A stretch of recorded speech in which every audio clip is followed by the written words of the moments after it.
Hello, everybody. We are here living the authentic life, and Jayne Johnston is our guest this week. So we have been friendly or seeing each other out and about for years. Social friends, Yes. I love that. But recently connected through Memorial Hermann, and now talking today about the Women's Resource Organization and what they do. Last year I learned about the organization through Rosalind Bazell. And their event is all about handbags. And they call them purses, which we will forgive, but it's the personality, and some reason they think I have a personality, so now I'm walking the runway. I love it. But this is truly one of my biggest passions is supporting women to become financially independent and to give them the tools. And as you said, teach them to fish instead of giving them a fish. Isn't it amazing? Yes, it's such an incredible organization, such an amazing cause, such a fun event. I mean, talking about the handbags, the purses, the personalities. When they called me and said, I learned about their mission, and it was like, women in finance, this speaks to me in so many ways, but let's just talk about the event. I was like, a handbag specific event. I've never been to anything else like it. It's incredible. And the connection back to the mission, of controlling your finances, taking control of your life, I think is such an incredible synergy that just ties it all together. So I'm so excited you're involved in it. I would say you are the ultimate personality. Handbagality just doesn't work. I don't know. True, right? Okay. I like that. Look at you. I was so trying to learn the lingo. And you are a math girl and not even a words girl, but look at you doing both. Oh my gosh, there we go. I would say, call me Taylor Swift over here, your English teacher and your math teacher today. I don't know.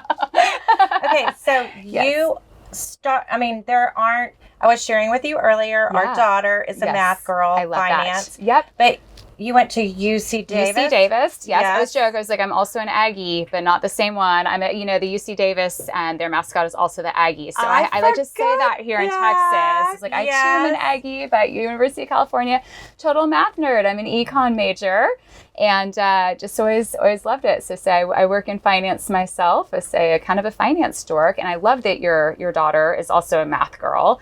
And I'm relearning middle school math and algebra right now, so that's fun for me. But my sixth grader loves to say to me, like, I'm never going to use this. Like, no, you will. Let me tell you all the fun ways. Let me nerd out with you on how much you're going to use your math. So that it matters. And here we see this at the Women's Resource Center as well.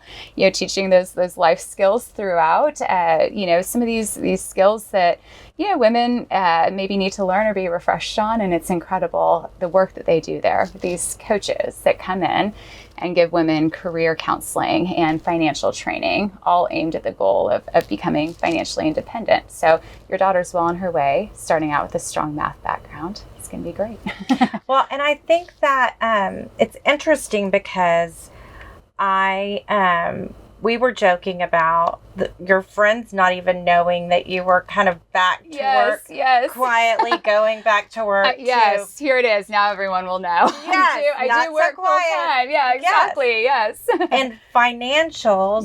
For Memorial Memorial Hermann, the most incredible hospital system. I love working there. It's an amazing place. Yes. So, was it part of your culture growing up that your mom was showing you that women should be strong in finance? Because I don't feel like every family teaches that to the young girls in their family. I love that question, that thought. I think certainly growing up, without a doubt. I think my parents taught me when I was young. You have your allowance, and a third to fun, and a third to savings, and a third to charity, which was, I think, really formative for me as well. But I've always thought so much in my life, just the power of mentors and seeing other women go ahead of you and do things that were meaningful. And I think, I've always been very girly and into fashion and into dressing up. And, then to have this other side as well, I was like, oh, wait, I also really like math. I also really like economics. I also really like this other side and, kind of that work and following that through. So, I mean, I had some incredible mentors all the way back in high school and college that I really looked up to, that I saw doing these incredible things. And I was like, you can be both. You can be,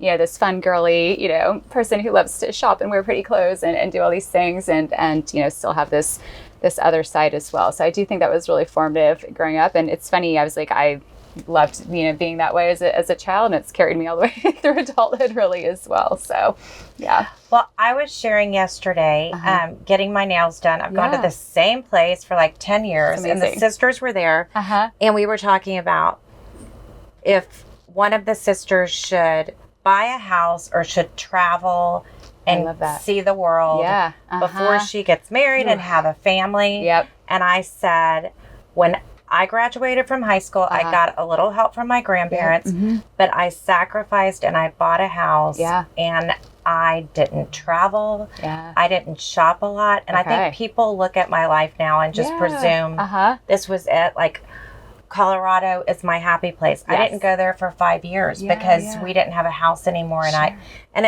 I'm not saying it to be poor me. I'm just saying that no matter what it is and where you are, we have to make sacrifices and we have to look at what's most financially important. Absolutely. And not judging if it's a house or if it's experiences, because everyone's in a different place.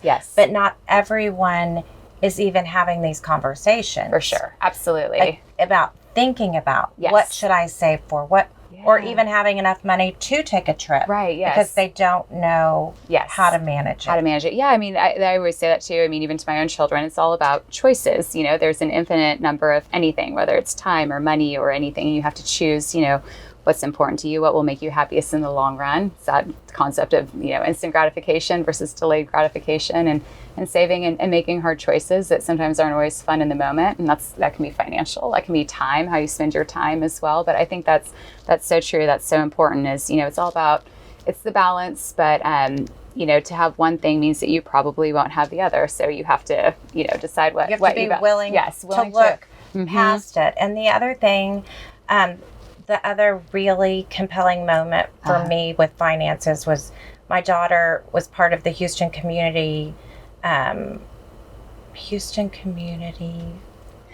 Foundation. Okay. And they have a group of young kids that work as a board of directors. Okay. Oh, wow. And so it might be something that you want to do with your kids. Absolutely. And so the parents give in to the fund and then the kids look at different challenges in the community and then they decide where to award certain grants to different organizations. And one of the exercises they had, they were told how much money. So we were at kids' meals and we were putting together meals for kids, and they were sharing the average income of a house of someone who was receiving kids' meals. And they were telling them all of their bills they had to pay, and they were showing them that there's not anything left. Right, absolutely. Or that it's a deficit. Or and so it was a very great perspective at a younger age to see and to have that acknowledgement. And I think that some people, that's my husband. Sorry, I turned my phone off, but he always breaks through. I love that. Sorry. Living the authentic life. Yes, absolutely. Keeping it real. Always, but I thought, then we had this conversation with the young people about, let's talk about what this is. Because they don't even realize this is happening. And so some of these people, I guess their parents have never sat down with them and had these conversations and said, if this is your job today, how do we get you to this other job? Because it's just about making things Absolutely. Yeah. Right here. Yeah, for sure. It is so fascinating. One of my kiddos, I have a middle schooler, as I mentioned, also a very little one. And, even with my 6-year-old, my 13-year-old was working on the school project, and it was for math. It was for his math class. And it was, pick a future career. What's the median salary? Now go find an apartment or a home to buy. And it really made them go through the exercise. And I mean, it blew my little 7th grader's mind. I mean, I think, he's never known how everything magically works, and he always has toothpaste when he needs it, and dinner's on the table, and clothes when he needs them. And I think that was such a good lesson for him to see, and even try and drip that information to my yet much younger child. Even at 6, you can understand, like, well, no, you don't every single time you go to the toy store, you don't always get something new. And my kids will roast me. They'll go, but every time you go to the store, you do pick up something, and you're like, wow, that's very different. And he's like, but the understanding of so it comes from somewhere. And in order to have this, you must do this, and I think that understanding of how it all works is so fundamental. I think easy to start from a young age, and it makes it easier to grasp that as you go older, for sure. So,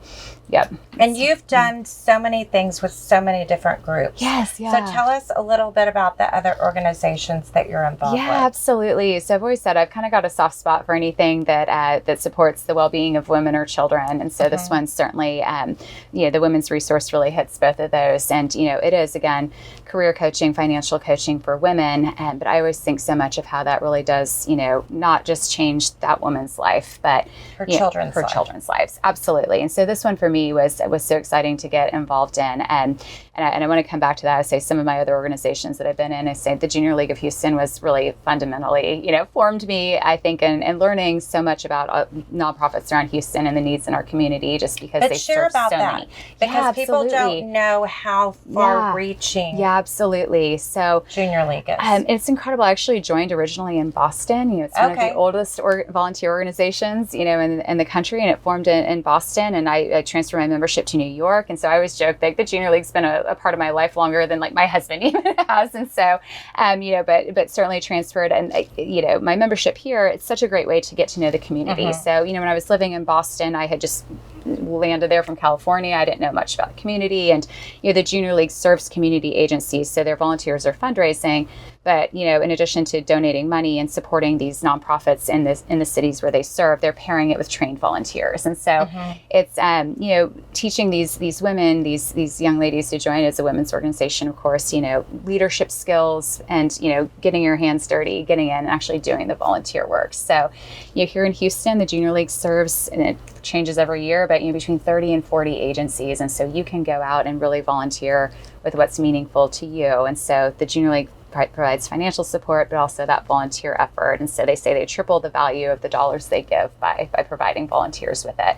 But then for women, it's also incredible leadership opportunities. So you said, I've worked in finance, and mostly in healthcare finance, my entire career. And when my 2 of my 3 kids, my 3rd one hadn't been born yet, but I took some time away from work. And my husband loves to joke that I traded my paid salary, my paid job for my unpaid. Yes. And giving more money away. Exactly. Because you have more time to go to more events. Oh my gosh, let me tell you, he was like, your burn rate is getting a little out of control here every week. But and so that was they need the money. Yes, they need me. They need me. It's so fun. But I really did a lot of volunteer work, when I was not working, as the way to give back and be productive. And so the Junior League was really formative, but it really helped me understand, I think, the impact, by helping women. I think forever, just again, kind of knowing that concept of mentorship and women helping women. I've always just been drawn to that.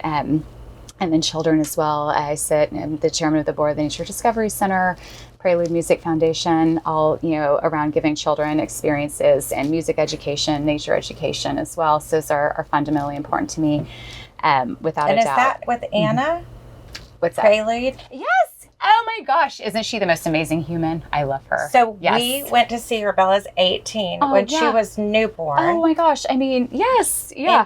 And Bella could hum before she could sing. That's the thing. The impact that they have through music education, I think I got to see it myself as a parent. And for anyone who attends those classes on West Alabama, they're incredible. And I say, gosh, how lucky I am that I can take my child to these amazing classes. And probably a lot of children who would benefit from it the most maybe not have access to this resource. And so they have a foundation on the other side of their business that, goes into Title I schools and not only delivers weekly music curriculum, where arts have been cut, but they also train the teachers. So those teachers can deliver out the curriculum as well. So, and really it all came from, I saw the impact that it had on my own children, and just knowing that, there's so many more who could benefit from that type of thing was really, really compelling. And so when I was talking to the Women's Resource, I was at a luncheon. It was an all-day seminar. I'm looking at my friend over here, The Power of Seven. It was a lunch, but yes, conference really, I think. But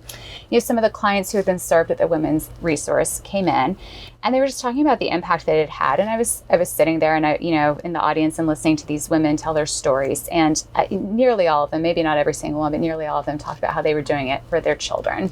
Yes. And I sat there and I thought to myself, I was like, I'm from a different background. I'm lucky to say that. I've never necessarily been in as hard of a position as some of these women were coming from. But I just sat there and I thought, there's not a woman or a mother in the world who can't relate to this, to wanting to do better for their children, to wanting to give their children every resource that's out there. And I think we listened to 8 women speak that day, maybe, or 7. It was The Power of 7. And again, nearly all of them, kind of gave that as a reason for their why to go in. Incredible. It was so powerful. And I just sat there and I was so moved by it. Just, there's no one that can't relate to that, no matter your situation in life. And so these women went in and they got the career coaching, they got the financial coaching to really turn their life around, not only for themselves, but for the betterment of their children. So that spoke just deeply to me, I think, with any of the volunteer work, or any sort of charity work that I've done as well. There's something they do called RISE for high school kids. Yes, yeah, so absolutely. Tell me a little bit about that. I'm not familiar with it. No, it's an incredible program. So it spans, is it 3 years, I think? Yeah, 4 years. Like high school, that tracks. Yes, but going through all of that coaching again, so that they're graduating and becoming, empowered to go out into the world with again, all of that education. Like we talked about, some folks get that at home, others maybe not as much. And I think that really fills the gap for those young children as well to come out empowered and owning their own outcomes, financial outcomes at least, for sure. And I think too, from all the organizations I've been with women in challenging or abusive situations, or so much assistance comes from them being able to financially take care of themselves. And it gives them the ability to exit if they're ever in a dangerous situation for themselves or their children. And that's something that I didn't connect initially.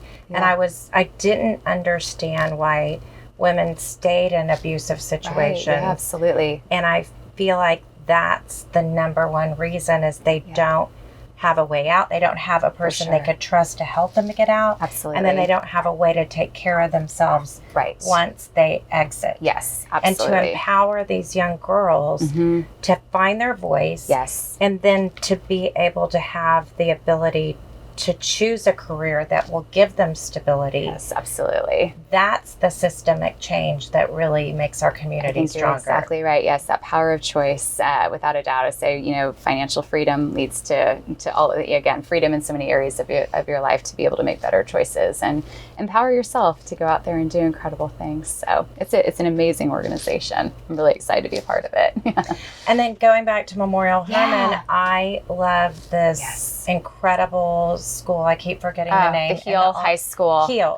Yes. Yep. It's amazing. Yes. And they're giving kids a way to enter into high school and graduate with a job and a career path. Yes. Isn't it incredible? I think what's really amazing about it is it meets a great need on both sides. I think we all know, coming out of COVID, I mean, that was why I felt called to go back to work during COVID. There was such a shortage of healthcare workers. And I was like, put me in, coach. I had been out, for a while, volunteering, focusing on my family, and was reading so much about the healthcare shortage of workers. And so this really, I think what Memorial Hermann did is so innovative and so creative, and met such a need on both sides. We need talented healthcare workers. There's nurses shortages. There's all kinds of shortages. And then children who, or these, I shouldn't say children, young adults who can get this incredible career path and training that they need to enter the workforce, ready to go, ready to come right in and start making a meaningful impact right out of the gate. So it's an incredible program.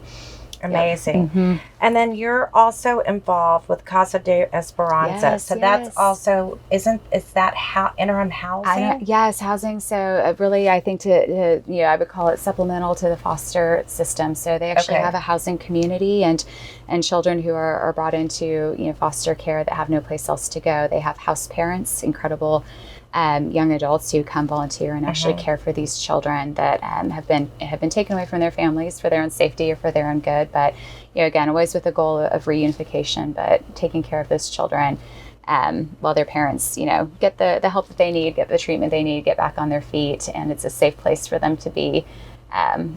Supporting the foster care system, which is challenged here in Texas and probably everywhere as well. So yes, yep. One of my biggest advocacies is fighting trafficking, and I feel like a lot of the kids in the foster system are the biggest targets for that. And anytime that we can support them and help them through it is really significant. Absolutely. And at our luncheon, we talked about the forensic nurses being on the front line. Yes. And how they can really know what to look for and connect with so many of these people coming from abusive or vulnerable or even traffic situations. Yes, it's incredible. Just some of the small nuances that they can pick up on that may go unnoticed to so many others who aren't so specifically trained in that. I was stunned to learn that Houston is what the number one. That's number one city in the country for trafficking. Proximity due to the port or whatever it is. But I mean, that's so scary to think of that here in Houston. And, it's knowing there's talented people out there who can help identify the signs. I can't imagine, being in that horrible situation, so afraid to speak up, to have someone offer you a lifeline and identify that suffering and help pull you out of it is incredible. So the work that the forensic nurses do blows my mind, and they see some tough cases, and she's still, Jamie, who I think they mentioned has trained so many other forensic nurses. Just in awe of the work that she does. You think of some of the things that she's seen that are so hard. It can make you so hardened, and she's so soft and so loving and so giving. She is, because it's got to be so emotional. Absolutely. For the people at Women's Resource, for the people on the front lines, because you get so vested in these people that you're mentoring through the process. Yes. And I think it's amazing that they do have a mentor. We were talking about Tracy Dietrich being a prior podcast guest and what he did with Big Brothers Big Sisters. So in essence, I feel like this is another format of mentoring these young women. I completely agree. I will forever say that I think mentoring, get yourself a mentor, be a mentor. I think of anyone in the world, anyone in life, personal, professional, can benefit from having a mentor. I think of myself, even at the beginning of this conversation, we said, was it your family? I'm like, yeah, of course it was a family. It was also people I looked up to, who inspired me or talked to me or helped guide me through. The power of mentorship, I think, is just incredible. And sometimes folks just need to meet someone to see it, to be able to know that it's out there, to get the help. And so I think I love that you talked about it. I think of my own journey, again, professionally, personally, it's always been mentors. Yes, my daughter's mentor was her math professor that she met her freshman year at Episcopal, who kept her under her wing her 4 years. Isn't that amazing? Yes. A teacher changed her life. Yeah, that's incredible. It's so funny. Isn't it amazing to think you have these people out here who had this influence on you? And do they even know? I think of that too. Dr. P knows. Dr. P knows. Now you know. Yep, she knows that. Yes. It's so funny. I think back to early mentors I had, and in college, it was a sorority sister who was 2 years older than me. And I thought she was so cool, Erica.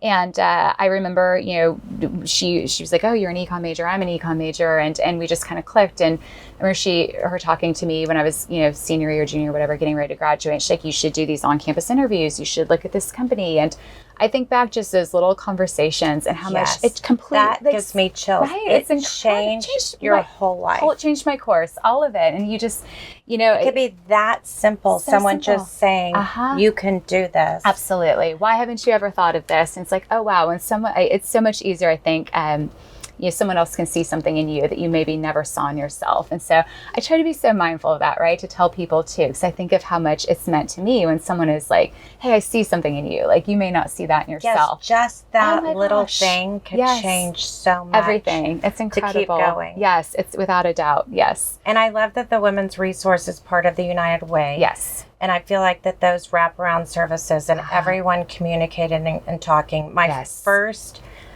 adventure in giving back post-college was for Catholic Charities. Oh, right. Okay. And I was on the fellow board. Catholic schoolgirl here. Okay. Yep, yes. I love it. Yep. Okay. And it's a great organization as well. Though. Yes. And so Anna Babin, who was the former United Way, or no, she left Catholic Charities to go on to be the chairman of the board of the United Way.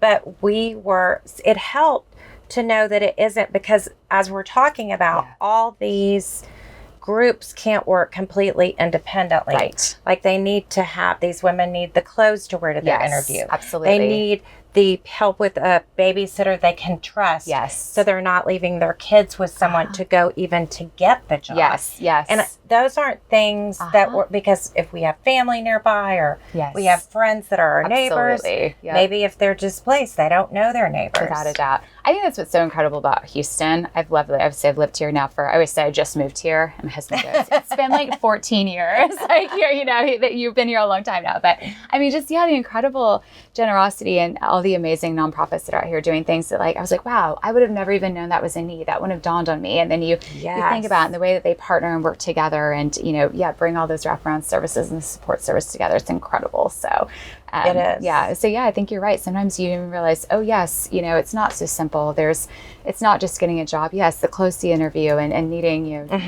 places like Dress for Success or, Catholic Charities and their guild shop come in, just incredible organizations that really help pull people up. It's amazing.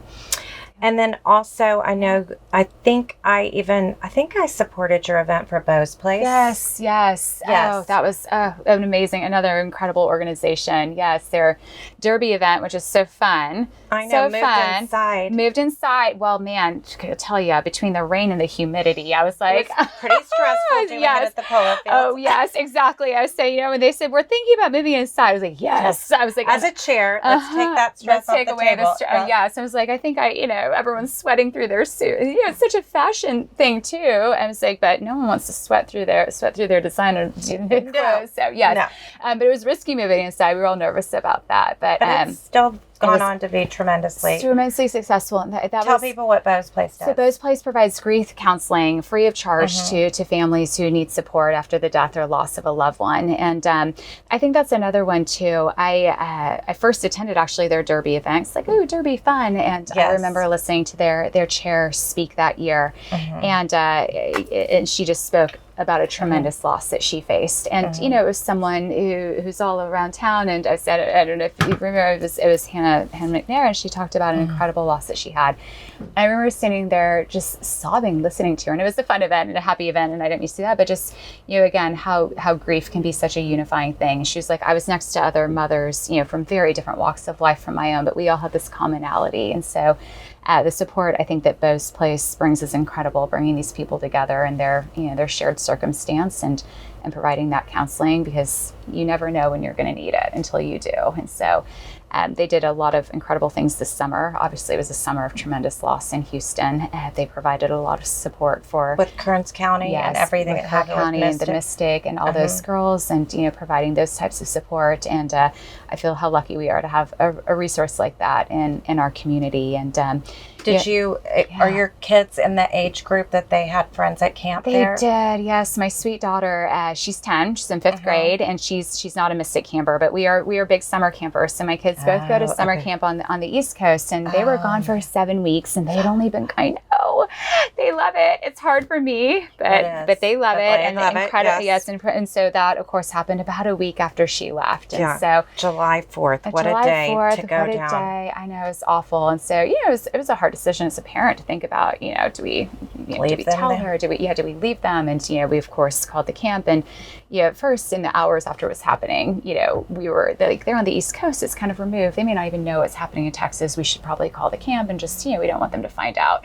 And of course, then it ended up being an event that touched the entire world, really. And we were on the East Coast ourselves, and our friends were asking about us and hugging us, and so compelled, even by what happened. So, I would say that was certainly an event that shaped her as well. And I called those places as well. I said, hey, she's kind of having a hard time with this, and can we bring her there as well? And so she actually went and got some support at those places as well. And so it's another incredible organization in Houston. I think we're so happy to have. And again, it's people helping people is what it's all about. So it is. Yeah. Yep. And I was so moved the most by of course there's so many things that were just heartbreaking. But when a mom was speaking in front of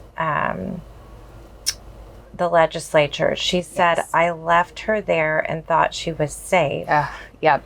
And she wasn't safe. Mm-hmm. And I've had moments that I feel like Bella wasn't safe, or I made a choice that made her not safe. Yeah.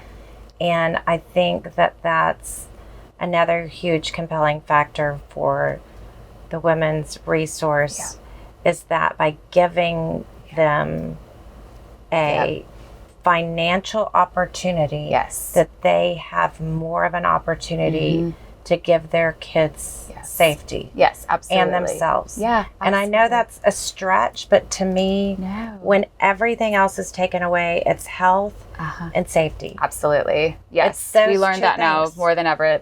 Absolutely. I would say everyone wants to give their child the best opportunity, and there's the luxury of choice, I think, being able to choose and not find yourself in a situation where you're just like, I had no choice. I had to do this, or I had to.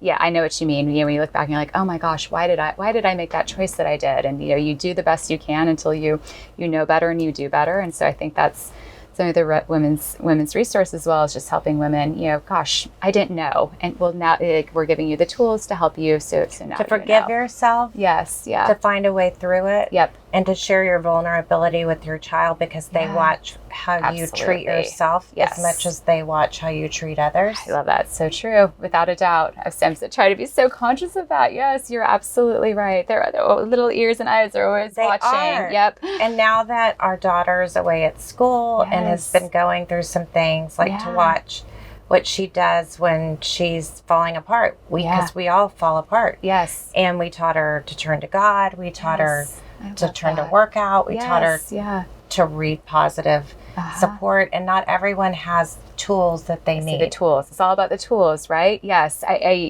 heard something recently. I mean, it's about building resiliency. It's not about protecting kids from the world. And we all want to do that, right? We all want to keep our kids so sheltered. And I want to absorb the pain. I don't want you to feel it. But to build that resilience. And yes, you can pull yourself up. You can come out of a dark hole. You can, use the tools that you have to make things better for yourself and for others too when you get there. So I think you're right. It's all about building resilience. And tell me about Impact 100. I'm not familiar with that. Okay, it's a relatively. How do I not know that? Oh my gosh, it's actually, you would love it. It's a relatively new organization. I was a founding board member when they started. It is actually a collective women's giving group, and so you give $1,000. Is it in Memorial? So I think it's Houston. It's around all around because they have a group like that in Houston. Yes, they do. It's actually a national organization that has local chapters, I would say. And so the concept is really simple. And when someone talked to me about joining, I was like, oh, what a simple concept. You give $1,000 and they invite agencies around town to write grants, and depending on how many women join and how much money they raise, vote and give out high impact grants. And so hence Impact 100, at least 100 women coming together to give at least, the $100,000 out to worthy organizations. Great. And so the concept is, again, women giving back, but to make a more meaningful impact. So, I think of myself like, well, okay, so I can give $1,000 to this organization and join these other like-minded women, or not even like-minded, of say women from all walks. And, everybody has a vote to the organizations that we want to give to. And it's really about magnifying your volume. $1,000 may not be, I mean, I'm sure any organization, any nonprofit would say $1,000 is great, of course, but right. $1,000 may not make as huge of an impact. If you need to raise $100,000 to have a program, or to hire an employee to help manage something that needs to be taken care of. Yeah, it's a collective women's game. So the model is so simple. I say they don't ask for much. You're giving $1,000, and then you're going to read these grant proposals, narrow it down to finalists, and give these high impact, high meaning grants. It's a great organization. Yes. So I finally thought of the name of the children's group. It's Houston Community Foundation. Oh, yes. Okay. And then the group is Family Giving Circle. Oh, yes. So it's the exact same thing as this, but it's kids. There we go. See? I love it. And they choose if it's homelessness. Okay, yeah. And then they have all the Houston Community Foundation members that they submit grants, and the kids help decide. But it is really... Oh, wow. Oh, that's neat. See, I'm going to check that one out. I love that. Yeah, that's really cool. And then Bella got really engaged with a group called Revision, and they were a group of kids in the area of Houston that has the most refugees. Oh, wow. Yeah. And they tended to have a lot of gangs there. Okay. So to counteract that, they started creating after-school soccer and break dancing. And then these kids played soccer so well, some of the kids got scholarships in college. Wow. And it's truly look at that ripple effect. Yes, the whole community. I bet. And she went there to tutor them in math. Oh, she really is a math girl. I love this so much. Yes. Her giving is tutoring. Yes, I love that. But I mean, gosh, what a huge difference that makes. That's she said it was more about just letting them feel that they could trust her. Yes, yeah, absolutely. And that she was somebody that would be there for them. Oh. So I think that, again, the biggest impact with women's resource is this trust factor and the mentors and the support. So without a doubt, yes. And the relationship they build, to say it's not one and done. Those coaches are there for the women over the course of it, and I think feel invested in their success and their well-being as well. So it's not it's not one and done. It's someone that's there looking out for you, caring for you. So you're right. Power of mentors. It's incredible. So how can people join this event? Oh my gosh, it's going to be so fun. So the theme is Mexico City this year. So think bright, vibrant colors and, happy vibe, great food, obviously, right? I'll say with the theme of Mexico City. Yes. But the star of the show is the handbags. It's the purses. I mean, it's going to be so fabulous and fun. So, and you can donate. You can donate. Yes. Very gently used, beautiful bags. Mm-hmm. Yes. I love that. Yes. Donate the bags. If you have any that are in your closet, a collector's item, we'd love to have them. Or if you're a collector, come and bid on these fabulous bags and take part in it as well. So, do you remember the date? Yes, I do. It's November 5th. Oh, good. Look at you. Yes, I know. So, gosh, listen, good leader. I live by my calendar. So if it's on my calendar, I'll be there. If not, I don't know. I could be anywhere. So it is on the calendar, and it's 5:30 to 8. So it's a nice, kind of like happy hour style event. But come in and do some incredible good in your happy hour. That's the happiest hour of all, right? Come enjoy us there with handbags, and we're represented by some fabulous personalities. We're of course so happy to have you as one of our personalities who will be modeling some handbags. They're on the silent auction. So really cool opportunity to do some good, to come and check out some fun women who also love giving back. Exactly. I love it. I was like, it sounds like the most girly fun. And when they called me, it's like, purses, giving, financial. Yes. This sounds fantastic. So I love it. So excited about it. Yes. Well, thank you so much for sharing. This is a treat to be here today. I can't thank you enough for having me. Well, guys, keep it real and keep on giving and making a difference, because you just never know what just a moment or a kind word or a helping hand can do to make our community better long term. So true. Thank you, Jayne. Thanks.